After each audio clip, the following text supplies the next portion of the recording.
I am 13 and a half weeks into prep for my first bodybuilding show, and I have 2.5 weeks left to go. Originally, I was gonna film this kind of video after my show was done, but I thought it would be more real and interesting for people to see what this process feels like right now. So in this video, I wanna share with you guys my experience and what I believe to be are the hardest parts of prep, some of the things I've done to help me get through those hard times, and what I've learned about myself as a person. I genuinely think this is one of the hardest things I have ever done. This prep has pushed me both mentally and physically in ways that I did not think was possible. And come here. Before I started prep, I really enjoyed watching these kinds of videos because they just inspired me. And I also learned a lot from other people, and I just enjoyed hearing about other people's experience. Everyone's journey is gonna look different, but I'm hoping that with this video, you'll either learn something new or it'll make you excited to start your prep or excited to compete. And maybe if you're in the depths of prep right now, you're like 7 weeks out and you might be struggling, maybe you'll learn some tips from this video that can help you. But yeah, let's get into it. First, I'm gonna talk about some of the hardest parts of prep for me. I think prep has really shown me that food really brings people together. And, when you go to hang out with friends, it's always like, let's go get food. And, family events and celebrations, there's always food involved. I think that has been probably the hardest part for me is, attending these events or having to say no to going out with friends to go get food because you have to stick to your plan. A lot of people, they don't get it, and it almost makes you feel silly for not eating with them, but this is a sacrifice that you have to make with the sport. And people aren't gonna get it, but that's okay. Around 6 or 7 weeks out, I really started to notice a dip in my energy. I started to get pretty bad mood swings, and socializing and going out with people kind of felt like more of a chore rather than something that's fun to do. Besides training, posing, and doing cardio, all I really wanted to do was lay in bed and do nothing. I didn't really have a lot of energy to do anything else. And I just was so tired, really tired. And I kind of just would wait around for my next meal. Before I started prep, I never really went out a lot. I don't have a super big circle of friends. I haven't really felt a sense of being lonely because I genuinely just enjoy my own time, and I'm more of an introvert. I enjoy staying at home and doing my own things, but just having no energy and just feeling so sleepy was really hard on me. I quickly came to realize that prep is a 24-hour sport, and your whole entire life will evolve around it. There will not be a lot of balance in your life at all. I'll usually be at the gym twice a day. I'll go in the morning and do cardio, posing, and stretching, and then I will come back later in the day and do training. And then you also have to fit in all your meals, make sure you have meals prepped. And then I had to work. Some people are on prep and have to do school and work. I really think that prep isn't just some challenge that anyone should be doing. It is way more than that, and I think that if you are wanting to get into bodybuilding, to wear the sparkly bikini, or simply to just get lean, this is not for you. I think that you fully have to love the sport, and you have to be in it for the right reasons.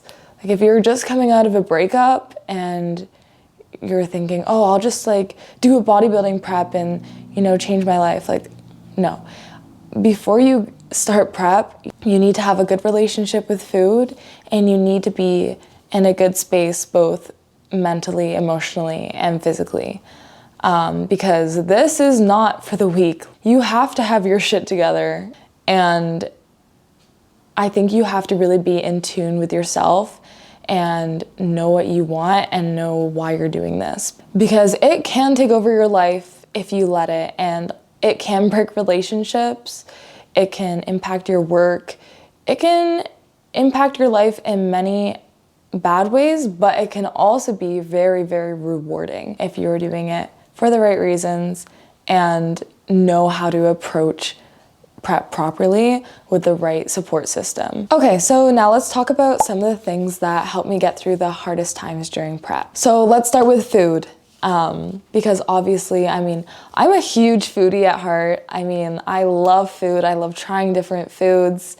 I love how food brings people together. So that has been the hardest part for me on prep, is not being able to enjoy the foods that I love with the people I love. But I just remind myself that, you know, I'm doing this for a reason. I'm doing this to prove to myself that I can do hard things, and this isn't forever. I'm going to enjoy all the foods that I love with my family after this competition is done, and yeah, it's just gonna make it so special. So, but to help with the cravings, I highly recommend that you brush your teeth or use mouthwash after every meal.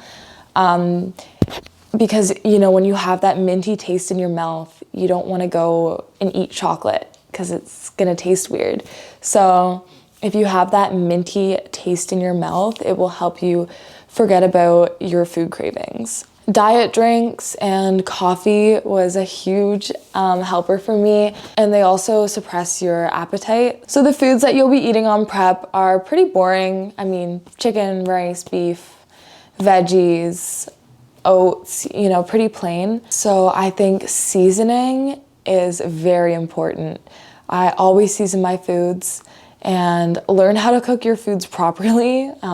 Learn how to cook moist chicken. It just makes it so much better. Like, be creative with it. What I like to do with the egg whites is I froth them up and put in a bunch of cinnamon and a packet of stevia, and then I cook them, and it makes like a little egg white pancake, and then I top it with a little bit of sugar-free, zero-cal syrup, and it is so good. So like, finding little hacks makes it a whole lot easier. You have to enjoy your meals. Like, I genuinely love all of my meals. I wish I could just have more of it. But if there's something that like you really hate, talk to your coach. You know, and that leads me into my next point, is to communicate with your coach. If you really hate a food that's on your meal plan, tell your coach, and they'll probably be able to come up with a substitute for you. Your coach is there to help you, and I mean, you pay for their service, you know, and they want you to succeed. And the more that you communicate with them, the better you're going to do. So ask lots of questions, you know, no question is stupid.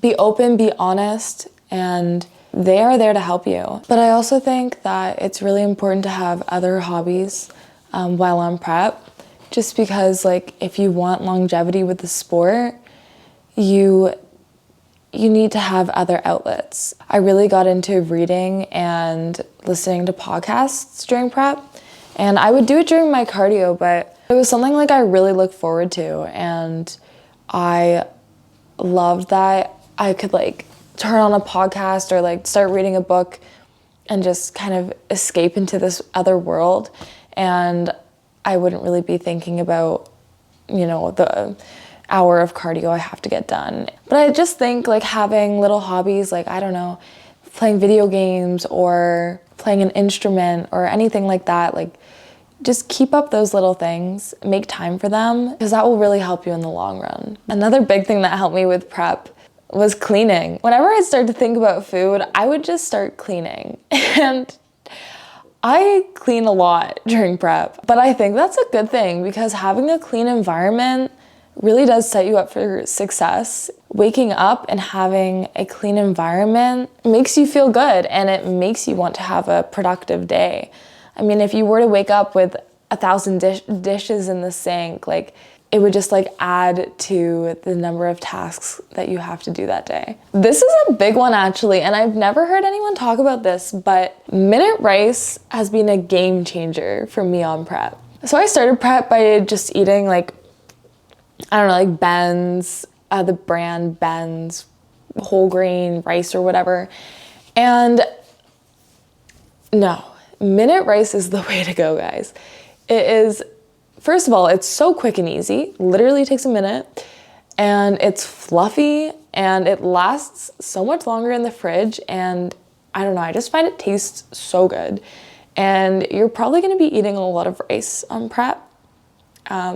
So I highly recommend you switch to minute rice. And also just like prepping your meals in advance, like prepping your proteins. You know, you always kind of have to be thinking one step ahead. And also you have to drink a lot of water on prep, and you probably will have to start tracking your water once you get closer to show day. Like right now I'm tracking water and I have to be drinking 4 liters a day. But I highly recommend getting a water bottle that holds a liter of water, just so it's easy for you to track and easy for you to get it all in. Just like carry that water bottle with you everywhere. Like anywhere I go, my water bottle comes with me. So yeah, those are just some of the tips that I could think of that have helped me through prep. If you have been through prep, or if you are going through prep right now, be sure to leave some tips in the comments below to help someone out. So, and also I just want to hear your guys' tips that maybe I can use for my next prep, or maybe that I can use now as I'm nearing the end. Now I'm going to talk a little bit about some of the things that I've learned about myself on prep and how this has honestly changed my life. I freaking love this sport. I really do. And I love the community. I love training. I love seeing my body change, and I love pushing myself. And the skills that I have learned through prep are skills that I will carry with me through every aspect of my life and everything I do in life. And I'm really thankful for that. First thing that I've learned is that, you know, life moves on. Life is going to carry on with or without you, through the hard times, through the good times. Life is going to keep going. If you're having a bad day, tomorrow's a new day. You know, you get to start fresh the next day. And don't let one bad day, off day, ruin your whole weekend or ruin your whole week. I think it's important to reflect and then move on. Another big one is no one cares what you're doing. You know, like at first I was very self-conscious. I didn't really want to tell people that I was doing bodybuilding because it is a very subjective sport, and I don't know, I guess I cared a lot about what other people think, but like especially with like me not eating and like following a serious diet plan, like I was kind of worried about like what other people were going to think about me. But you know, at the end of the day, like no one cares. Everyone is living their own life, and I think it's important to realize that, you know, we are selfish creatures, and everyone is more concerned about themselves rather than what you're doing. And sure, someone might make the comment here and there like, oh, just eat. Like, who cares? Like, why are you doing this? You know that you're doing this for a reason, and that's okay. They can have those thoughts, but I promise you, in the next 5 minutes, they're not gonna be concerned about what you're doing. Another thing that I have learned, or that prep has kind of re-emphasized for me, is that we grow in uncomfortable situations. You know, those early mornings when it was cold outside, snowy, and I did not want to go do my cardio. I had no energy. You know, those are the times that matter most. And when we push through uncomfortable situations, we show ourselves that we can do hard things. And I think that over time, like when you continue to do uncomfortable things, you stop backing down when things get hard, because you know that you can overcome this, you can do hard things, and there is always light on the other end of the tunnel, if that's the right saying. I don't know. But yeah, prep has challenged me in so many different ways, but it's also to show me what I am capable of. And if you are doing a prep right now for a competition, or if you're just trying to level up in life, I challenge you to lean into the discomfort, appreciate the process, trust yourself, and keep showing up. But seriously, thank you for all of your support. I appreciate all of you that have been tuning in and watching my videos, and you know, wishing me the best of luck with everything. It means a lot. And yeah, honestly, I can't wait to keep learning and growing. I will see you guys next week.